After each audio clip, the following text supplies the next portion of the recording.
They threw Elias Croft's violin off the stern of the Cornelia B.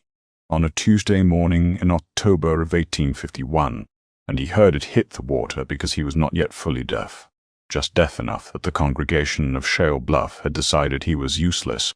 The splash was a wet, flat sound, like a hand slapping a kitchen table. He would remember that sound for 40 years because it was one of the last clear sounds he ever heard. His wife, Margaret, had been dead 11 weeks by then.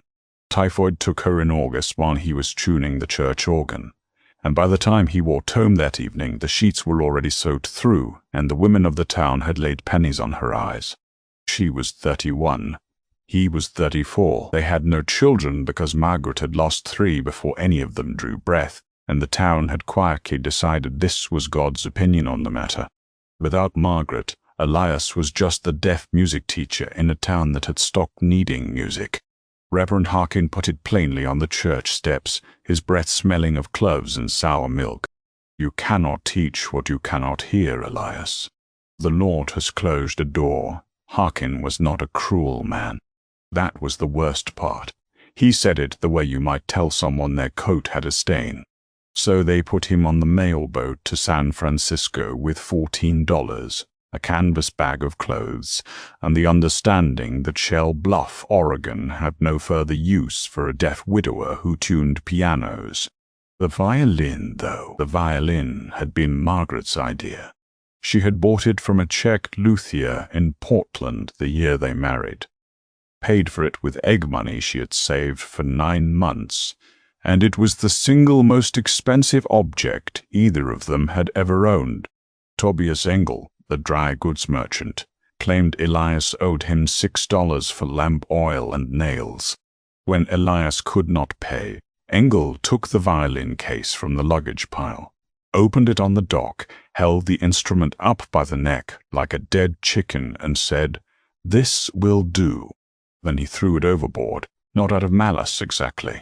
Engel was the kind of man who squeezed a nickel until the buffalo bled, and when Elias lunged for it, Engel simply stepped aside and the violin cleared the railing and dropped 12 feet into the gray Pacific. Elias stood at the rail and watched it float.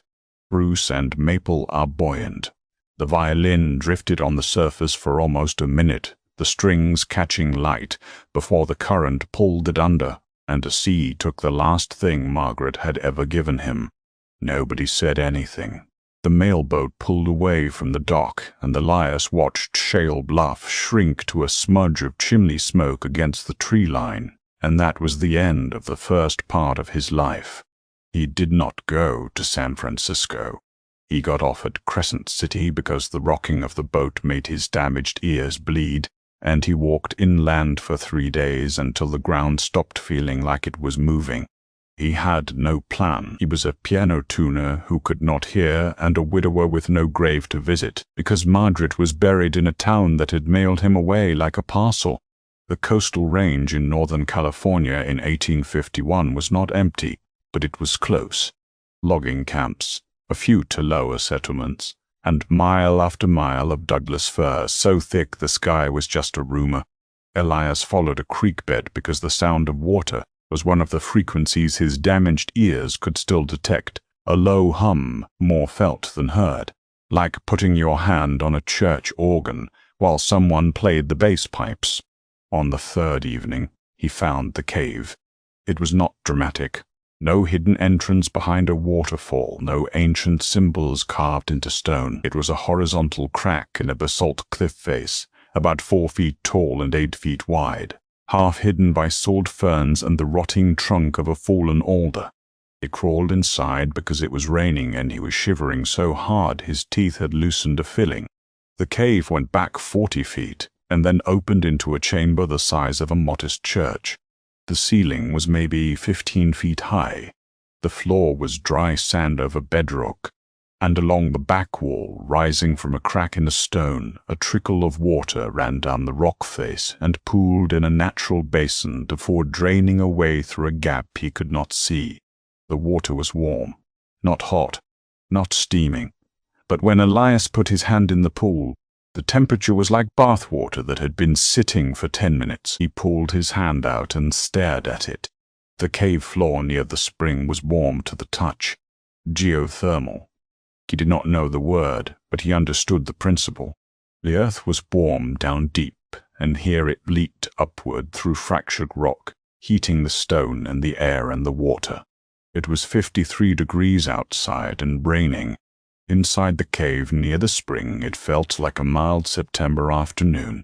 Elias sat down on the warm sand and cried for the first time since Margaret died. Not because the cave was beautiful.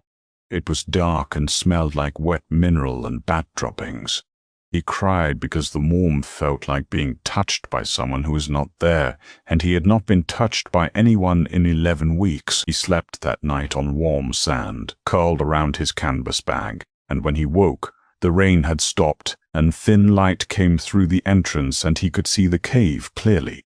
The walls were dark basalt streaked with quartz. The warm pool was about 6 feet across, clear enough to see the sandy bottom. Along one wall, a natural shelf of rock jutted out like a mantelpiece.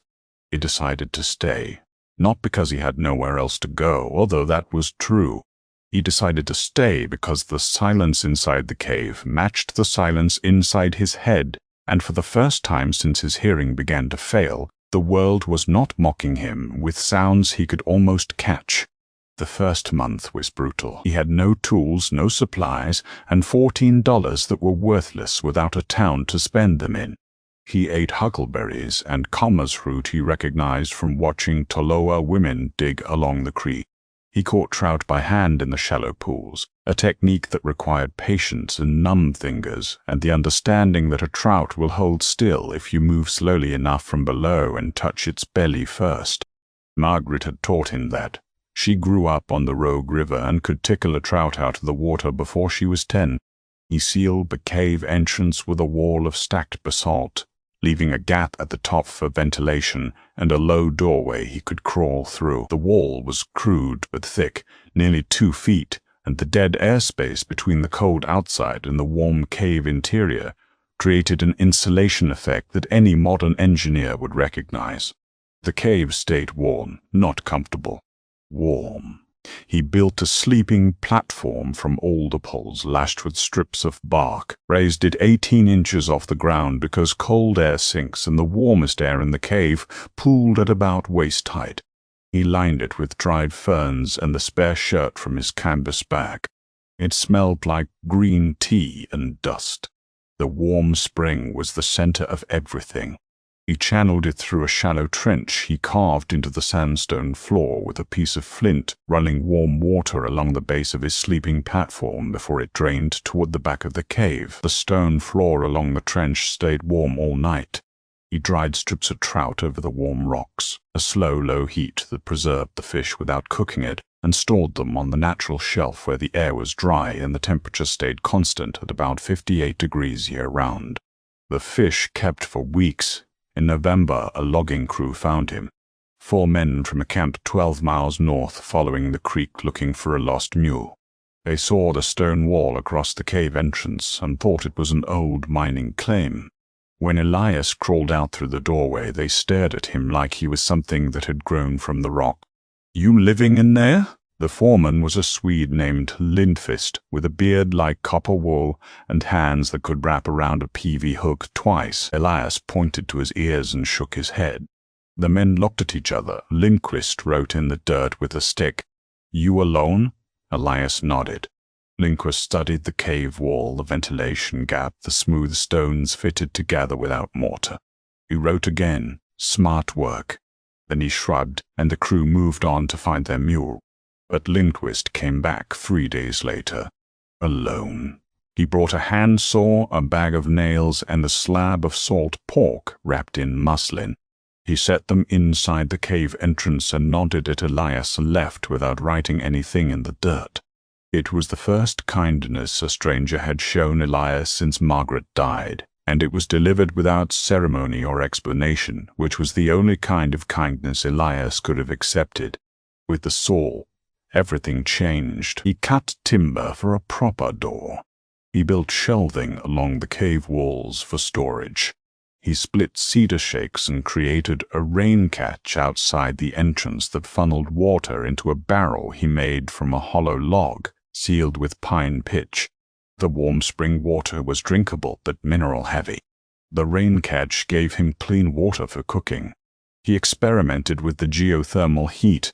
He packed clay from the creek bed into flat tiles, dried them on the warm rocks, then built a low wall around the spring pool that turned it into a proper soaking tub.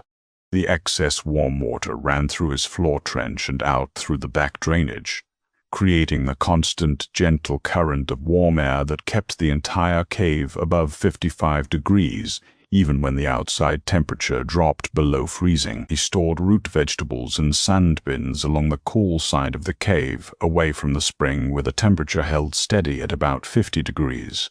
Potatoes, turnips, and carrots lasted months. He learned to identify the wild plants that were edible and the ones that would kill you, and the line between them was thinner than most people supposed. Death comers looked almost exactly like the edible kind, except the bulb was more yellow and smelled faintly of turpentine. By December he had a home, rough, dark, smelling of mineral water and cedar shavings and dried fish, but a home.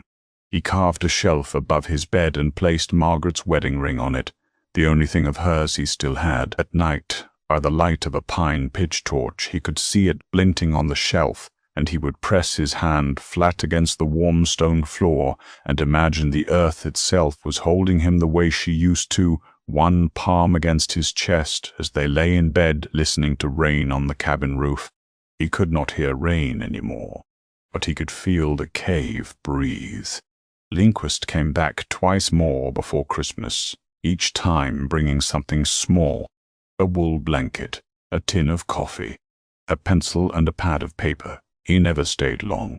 On the third visit, he sat down and wrote on the pad, "My brother lost hearing in both ears after a mine bath.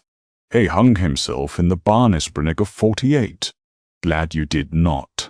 Elias stared at the words. He wrote back, "Some days it is clussed." Lindquist nodded. He tapped the stone wall with his knuckle, pointed at the warm pool, the stored food, the neatly stacked firewood. He wrote, "This is why you did." Hans Buzzy, Ed Kuyat. It was the truest thing anyone had ever written to Elias on a piece of paper. The winter of 1851 into 1852 was bad. The winter of 1852 into 1853 was worse. That the great freeze of January 1853 was something else entirely. It came without proper warning, the way the worst things always do. 3 days of falling temperature, then a stillness so complete the birds stopped flying, then a blizzard that dropped 4 feet of snow in 36 hours and drove the temperature to 9 degrees below zero. The logging camps were devastated. 40 men at 3 different camps suffered frostbite. 2 died. The creek froze solid in places it had never frozen. Trees exploded in the night from the sap freezing inside them, and a sound, people said, was like rifle shots echoing through the mountains. Elias heard none of it. Inside his cave, the temperature dropped to 51 degrees near the entrance and held at 57 near the spring.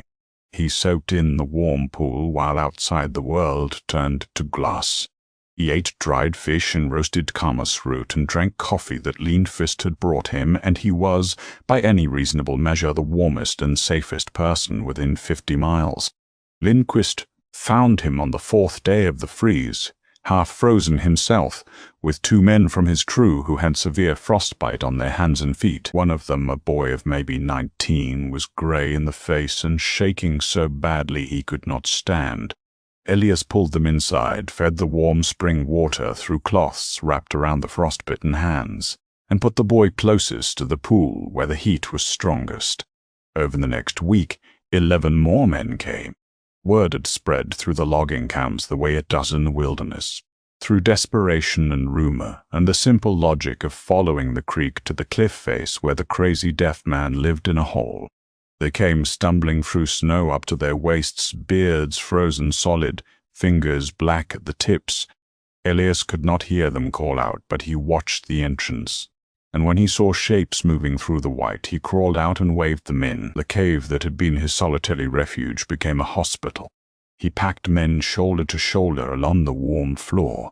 He rationed his stored food and melted snow for drinking water and kept the warm spring flowing through his trench system so the heat distributed evenly. He showed the men who could still use their hands how to warm the frostbitten slowly. Not fast, because fast warming burst the blood vessels and turned dead skin to gangrene. He had learned this from a medical pamphlet Margaret kept in their cabin, one of a dozen books she had carried from the Rogue River to Shale Bluff in a flour sack. Lindquist translated for him, reading lips badly and writing on the paper pad and sometimes just pointing. The men were logging men, practical and unsentimental, and they did not ask how a deaf piano tuner knew about geothermal heating, or food preservation, or frostbite treatment. They were alive and warm, and that was enough. The boy, whose name was Peter Olofsson, lost 2 toes on his left foot, but he kept his hands. And when the freeze broke after 11 days and the temperature climbed back above 20 and the surviving men filed out of the cave, blinking in the white sunlight, Peter stopped at the entrance and turned back. He was young enough to cry without shame. He took Elias's hand and held it against his own chest, over his heart, and held it there for a long time. He did not say anything. He did not need to. 13 men survived in that cave. The logging companies sent a letter of thanks that Elias could not read because his eyes were beginning to fail too, and Lindquist read it to him by writing it out in large block letters on the paper pad. The letter offered him a pension of $12 a month. Elias accepted. It was not generosity. It was cheaper than the lawsuit the companies feared if the story reached the newspapers. He lived in the cave for 40 years. Not continuously. Lindquist helped him build a proper cabin near the entrance in the spring of 1853, using the cave as root cellar and winter refuge. A small settlement grew round the creek over the decades, drawn by the logging and the rumor of the warm spring. They called it Croft Hollow, though Elias never asked them to. He taught himself to carve because his hands needed work and his ears had nothing to offer. He carved words mostly. Margaret had loved the western tanager for its absurd, candy-colored plumage, and he carved dozens of them from myrtle wood, each one slightly different, each one placed on the shelf beside her ring. He never returned to Shale Bluff. He never learned what happened to Tobias Engel. He did not spend energy on hatred because hatred requires a kind of listening, of constant attending to the wrong done, and Elias had used up all his listening on other things. In the spring of 1891, a fisherman named Violin, who worked the tidal flats south of Crescent City, found something tangled in a kelp bed during a minus tide. It was dark with sea growth, the strings long gone, the pegs swollen and splayed, but the body of the instrument was intact. Sitka, spruce top, maple back. The salt water in the cold Pacific had done what a master preserver could not. The wood had mineralized, saturated with sea salts that hardened it against rot, and the shape held true. Violin brought it to the general store in Crescent City because he thought it was a curiosity, and the store owner, who knew the story of the deaf man in Croft Hollow, sent word up the creek. Lindquist was dead by then. Pneumonia, 1879. Peter Olofsson, missing 2 toes and thick around the middle, brought the violin to Elias on a mule. Elias was 74. His hands were knobbed with arthritis. His world was almost entirely silent now, reduced to vibrations felt through the floor and the faint low hum of water moving through stone. Peter set the violin in his hands and Elias turned it over, running his fingers across the wood. The sea had darkened it from honey to the color of strong tea. Barnacle scars pitted the back, but the neck was straight. The scroll was intact, and carved into the inside of the body, visible through the fool if you tilted it toward the light, with the initials M. A.C. Margaret Ann Croft. The luthier in Portland had carved them at her request, a secret she never told Elias, a message hidden inside the music. Peter had brought new strings from Crescent City. Gut strings, proper ones, purchased from a catalogue. He strung the violin himself while Elias watched, and when he was done he tightened the pegs and plucked each string and looked up with an expression that Elias could read even without hearing the words. Peter wrote on the pad, the same pad Lindquist had started 20 years before, now on its 9th or 10th replacement. I'd Holmes' tune, The Wood Renonders. Elias placed the violin under his chin. He had not held an instrument in 40 years. His fingers found the strings by memory, the way you find a light switch in a dark room you have lived in forever. He drew the bow, which Peter had also brought, across the A string. He could not hear it, but he felt it. The vibration traveled through the chin rest into his jaw, through his jawbone into the bones of his skull, and something in the wreckage of his auditory nerve, some ghost of a pathway that 40 years of silence had not fully killed, lit up. It was not sound, it was the memory of sound, the shadow of a frequency, like seeing lightning through closed eyelids. He played, badly by any external measure. His fingers were stiff, his bowing arm trembled. The notes, Peter would later tell people, were wavering and thin, and sometimes not notes at all, but just the scrape of horsehair on gut. But Elias was not playing for Peter. He was not playing for anyone who could hear. He was playing for Margaret, whose initials were carved inside the wood, whose egg money had paid for this instrument, whose body was in the ground in a town that had thrown her husband away, but whose last secret had survived 4 decades in the Pacific Ocean and come back to him on a minus tide in a kelp bed, still in tune. The carved tanagers watched from the shelf. The warm spring murmured through its stone channel. Outside, the Douglas firs stood in ranks along the ridge, and somewhere in their canopy a real western tanager sang its rough, burry song that Elias could not hear and did not need to. Peter sat on the edge of the warm pool with his boots off, his damaged foot dangling in the water, and he let the old man play. The vibrations moved through the cave walls and into the bedrock, down into the warm earth where the heat came from. And if you pressed your palm flat against the floor, you could feel it, a trembling so faint it might have been your own pulse, or the pulse of the mountain, or the last resonance of a woman who had hidden her name inside a violin and trusted the world to bring it home.